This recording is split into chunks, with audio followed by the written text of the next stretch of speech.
Après la cuisson de mes sculptures en céramique, je vais les peindre. Là, elles viennent de sortir de ce four. Elles sont donc toutes dures.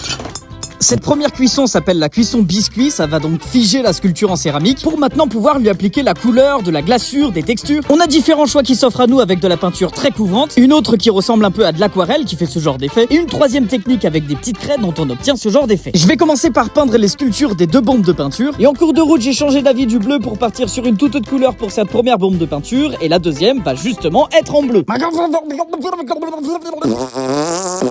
Soyez indulgents quand même parce que c'est la première fois que je testais de faire des sculptures en céramique. Mais c'était super et heureusement que j'ai eu l'accompagnement d'un professionnel qui fait de la céramique depuis plusieurs dizaines d'années. Ça me permettait d'avoir des conseils des bons produits et d'éviter de faire n'importe quoi. Une fois que la première couche sur la première bombe de peinture est sèche, j'ai eu l'idée de faire couler de la peinture sur les bords. Ça c'était vraiment hyper satisfaisant à faire. Et sur la deuxième, pareil, une fois que c'est sec, je prends un bleu un petit peu plus foncé et je viens faire des éclaboussures dessus. On n'oublie pas aussi de faire des petites caps. Et voilà le résultat des deux bombes de peinture une fois peintes. Dis-moi en commentaire laquelle tu préfères et tu peux t'abonner si tu veux voir le résultat final après cuisson ou la suite avec la peinture de la deuxième sculpture.